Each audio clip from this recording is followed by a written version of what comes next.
Okay, so welcome to part 2 of our Powermat product reviews. I'm sorry we had to divide it into 2 reviews, but due to time restrictions on YouTube, we just had to. Now in this video, we're going to be going over the receiver part of the Powermat product line. And in front of you, we have quite a few different receivers, mostly Apple related. We have the receiver for the iPod Touch, receiver for the iPhone, and the receiver for the Apple, iPod, and iPhone dock. Now to start off, I actually want to start off with something else, which is the Power Cube, another receiver, and this is what is actually included with both purchases of the home and office mat and the portable mat. And what it is essentially you go ahead and open it up, and it has a mini USB port. And so say you have something that powers through USB, you go ahead and connect it to here, place it on the mat, and it goes ahead and charge. Now say you don't have something with mini USB, they actually include a ton of tips. I believe it's 7 or 8 tips. So you have the Apple tip, you have a Nintendo DSi, Nintendo DS Lite, LG, micro USB, Sony PSP, and Samsung. So pretty much some of the most popular tips out there. Now they do include the tip storage system. You go ahead and just twist it open and you go ahead and store 4 to 5 tips in there. Now let's go ahead and take one out, and I want to show you guys how the Power Cube charges. Now here's one of the tips, and at the end you see it has a mini USB port. So you go ahead and plug your mini USB from the Power Cube into there and go ahead and plug that into whatever your device you have. Here we have a Java Stone and it powers through micro USB, so let's go ahead and plug this in. I believe it's this way. And once you have it plugged in, you just go ahead and drop it on the power mat and it starts charging. You'll see that we have the indicator light charging on the Java Stone. Now the thing about the Power Cube is I feel that it defeats the purpose of the power mat. The power mat's supposed to charge wirelessly, and I know it does go through there wirelessly, but you're still using cables to connect it to your device. I know that they added that in there so you can have something to start off. It really bothers me that Powermat doesn't include at least one receiver for you when you purchase a Powermat. Aside from the Power Cube, that's all you get. You don't get an extra receiver, and these receivers are expensive. For the Apple product line, the dock, the iPod Touch, and the iPhone receiver, each one of them is $40. And that's a pretty hefty price to pay. So you're already paying $100 for the mat. And on top of that, you're going to be paying $40. Say you have 2 iPhones in the house, you want both of them covered, so you're already at $180. So it can get pretty pricey pretty fast. And another thing I want to discuss is the cases themselves. Let's start with the iPhone case. Like I said, it's a $40 case, right? But this is an unappealing case. It's very ugly. I'm sorry to say it, it's just ugly. It has this huge Powermat pad on the back, and it just is very unattractive. They advertise it that you can use it as an everyday case. I just can't see myself using this as an everyday case, and I can't use it as an everyday case. Just holding that in my hand, it's just not nice, guys.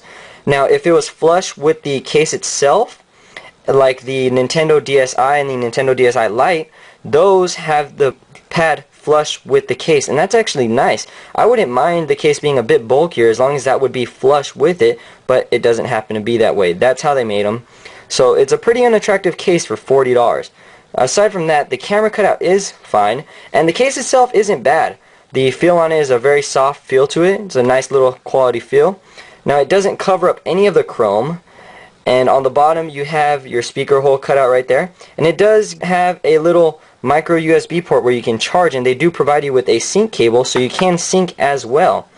Now on the top you have your power button exposed and your headphone jack, along with your vibrate switch and volume rockers.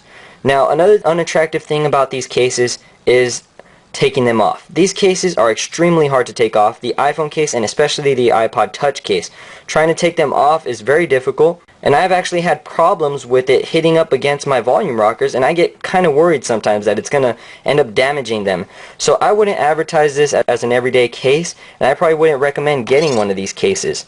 Now next up, let's look at the iPod Touch one. It's pretty much the same thing as the iPhone one. Aside from the big old pad and the difficulty removing it, it's not that bad. It doesn't cover any of the chrome on the front. The power button is easily accessible along with volume rockers. Now the bottom is actually a little bit different since it kind of extends outwards so that it plugs into the bottom of the iPod. You have to use a headphone extender to actually use your headphones, and they do provide it for you, but it's kind of a little bit of hassle plugging this in then putting your headphones in. Now you do have the same little micro USB to go ahead and charge, and they do provide you with that as well. So that's another one of the cases. Next up is the dock. Now the dock, I can't say anything bad about. I love the dock. It's a pretty nice dock. All you do is go ahead and dock your product and throw it on. Now the dock itself is adjustable, so you can actually use it with all 30-pin dock adapter devices, which are the Apple iPods and iPhones. So you could actually throw an iPhone on here, you can throw an iPod Classic, and I would recommend the dock over getting one of the receivers for the iPhone or iPod. It's really nice. You can go ahead and throw it on. So let's go ahead and put the iPod Nano on, and you just adjust it and drop it. So the dock I am happy with. That is one thing that I can recommend. Now overall, guys, I wouldn't recommend these cases as they are now, but there's some good news on the horizon. At CES 2010, Powermat has released a new product line for cases and receivers. So they did remake an iPhone case, but I believe that they said that the pad on the back is still exposed. And that's really unattractive. But hopefully by the time they release their new products, they will have fixed the big old pad on the back and made the cases a little bit more appealing. Overall, guys, if you guys want to check out these products, I'm not going to stop you, but what I would recommend is that just wait a little bit. If you're interested in purchasing Powermat products, I mean, it's a great technology. I love the mats themselves. I love the docks. I don't love the other receivers. If you want to wait a little bit longer, they are going to be making new mats and new receivers. And also, if you guys have Blackberries, they are going to be making batteries that you can put inside your phone and in exchange with your internal battery that will work with the Powermat. So they're getting a little bit more innovative in producing their Powermat receivers. So what I recommend, guys, is just wait. It's a great technology, awesome to have, but just wait a little bit longer and hopefully they'll make some more improvements to improve their products. So that was my review of Powermat products. I hope you enjoyed it. Hope you found it informative. And if you really want to go check them out, I'm not stopping you, but my recommendation is wait until the new products are released. And that's pretty much it. I'll catch you guys later. This is Castro5661. Peace.